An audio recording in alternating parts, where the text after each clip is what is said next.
Buenas tardes con todos. El tema de tratar de hoy es sobre inducción de trabajo de parto, más enfocado a certezas y desafíos. Eh, ¿Todos me están escuchando? ¿Se escucha el audio? Sí, Muchas gracias. Entonces seguimos. Bien, empezamos a definir sobre qué cosa es una inducción de trabajo de parto. Hay que hacer énfasis en este caso la diferencia entre una inducción de trabajo de parto, entre una maduración cervical y una acentuación de trabajo de parto.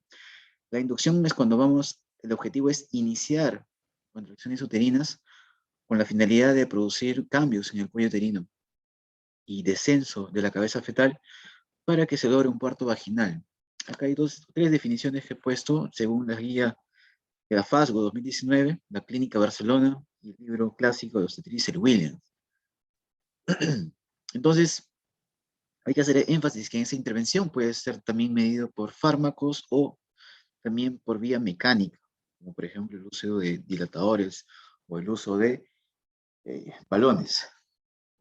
El objetivo de esta inducción es provocar contracciones uterinas, pero que no solamente sea eso, sino que sean regulares y capaces de producir modificaciones cervicales.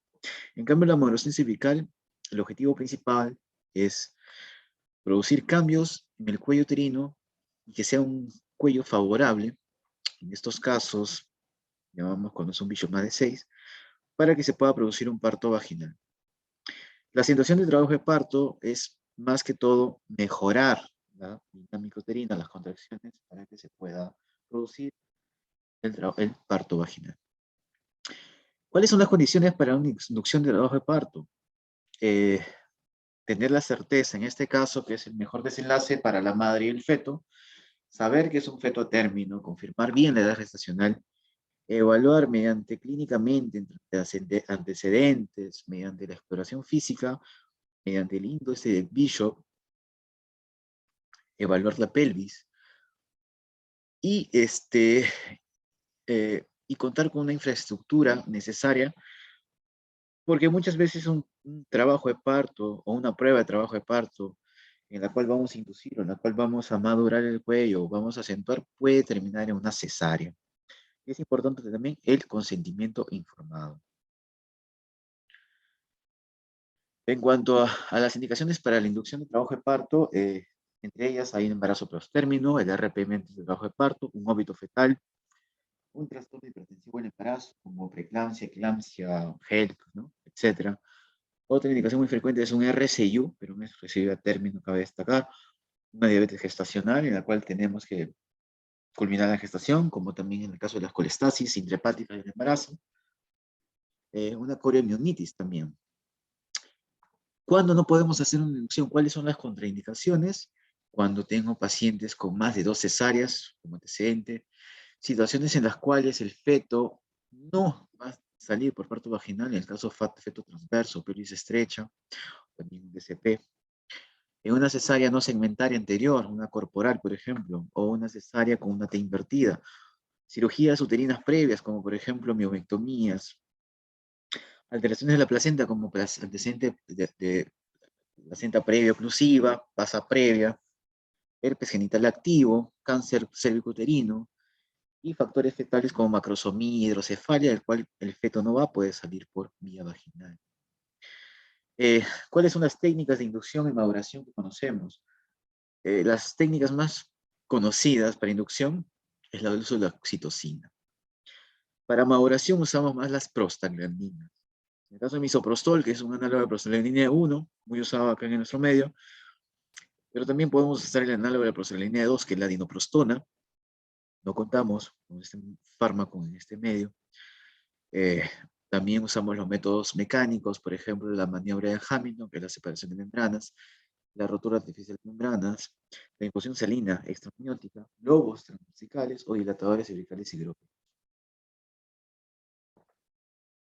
¿Cuáles son los riesgos de esta inducción de trabajo de parto? Producir muchas contracciones, en el cual puedas llegar a hiperdinamia o hipertonía uterina, que puede o no alterar la frecuencia cardíaca fetal. Taquisistolia, aspiración de meconio, porque el feto es de estrés, rotura uterina, intoxicación hídrica, prolapso de cordón, ¿no? Eh,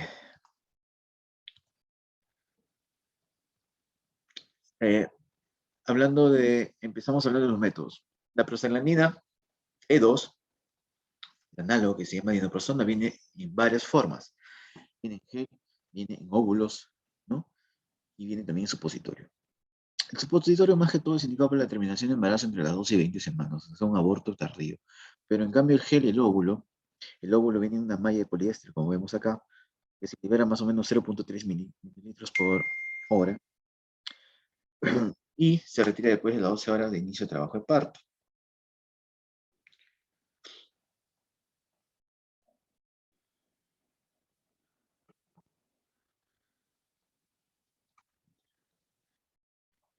En cambio, el gel y el óvulo son más usados, más que todo para la maduración cervical, son más específicos que las prostaglandinas C1 y son métodos de elección para pacientes con hiperestimulación uterina, a diferencia del misoprostol. El isoladinoprostrona está aceptada por la FDA, a diferencia del misoprostol, muy conocido por todos, que es un análogo de prostaglandina 1. No está aprobado por la FDA, pero sin embargo sí la OMS lo recomienda en diferentes circunstancias, por ejemplo, en la hemorragia postparto, en, en el uso de aborto terapéutico, y incluso ahorita, como hablamos, en la maduración cervical. Es más económico, es más fácil de conservar, se puede usar por vía vaginal o oral, pero la contraindicación principal son cesáreas anteriores. No se puede usar en pacientes con cirugía previa en útero. La droga de elección para pacientes con bajo riesgo de hiperdinamia. Los métodos mecánicos, por ejemplo, son catéteres transcervicales, ¿no? El cual van a dilatar el cuello de forma mecánica, y eso va a ser una forma indirecta también de separación de las membranas amnióticas, la cual va a producir también liberación de prostaglandinas y produciendo de una forma indirecta también de contracciones, ¿no? Es una forma indirecta de inducción, pero es una forma directa de maduración. Entonces es importante saber, ¿no?, que para hacer o empezar a hacer una inducción, una maduración cervical, hay que tener en cuenta muchos aspectos. Por ejemplo, la edad gestacional de la paciente, la paridad de antecedentes de las cirugías uterinas anteriores, el estado de las membranas ovulares, la estática fetal, el estado fetal, la indicación y la presencia o ausencia de contracciones uterinas espontáneas. Pacientes que no tienen contracciones uterinas, empezamos con una inducción si el cuello es favorable. Pacientes que no tienen un Bishop más de 6 y es un cuello uterino desfavorable, usamos una maduración. Y pacientes que están en trabajo de parto y no tienen una contracción adecuada, podemos usar la acentuación. Para el caso de la inducción y el caso de la acentuación, usamos más que todo acá en nuestro medio la oxitocina. Usamos más métodos farmacológicos. Métodos de inducción, en cuanto a el uso de las prostaglandinas, el tiempo de vida medio es de 3 a 4 minutos. El inicio es inmediato. Se recomienda usar siempre bomba de infusión no venosa.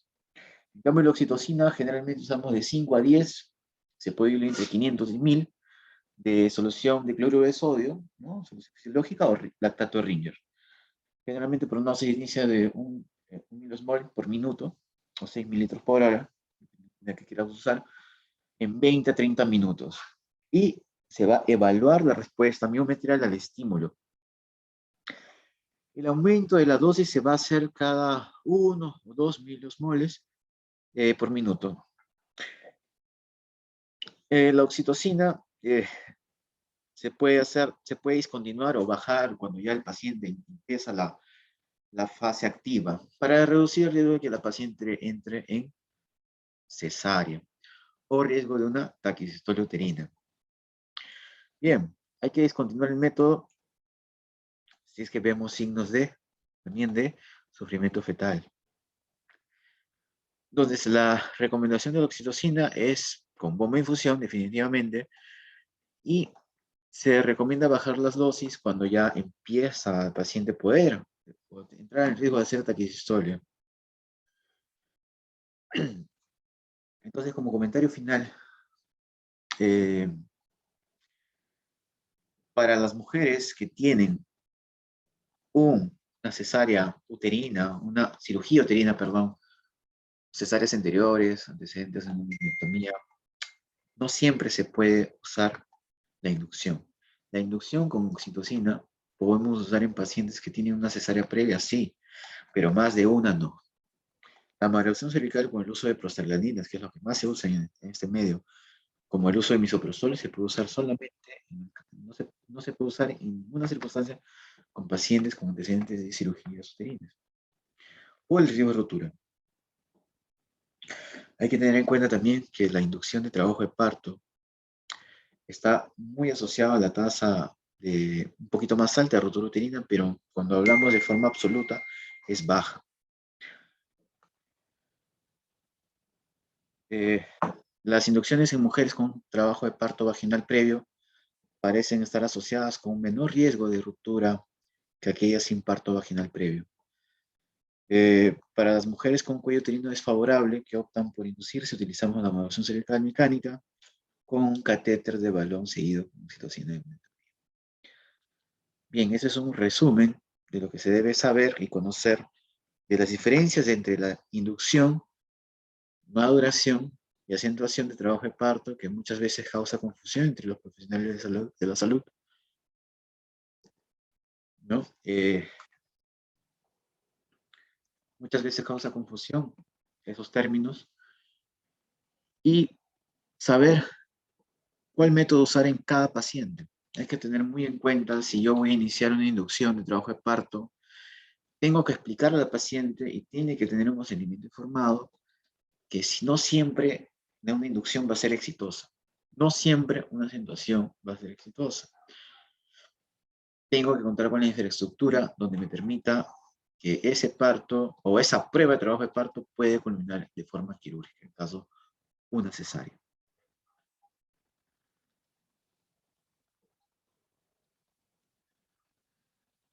Muy bien.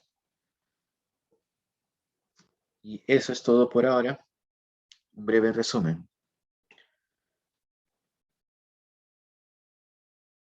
¿Alguna pregunta?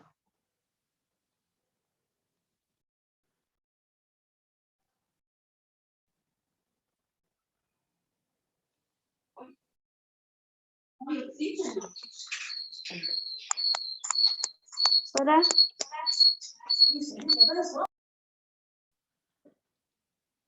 Bueno, si no hay ninguna pregunta, creo que damos fin a la presentación. Muchas gracias y que tengan buenas noches.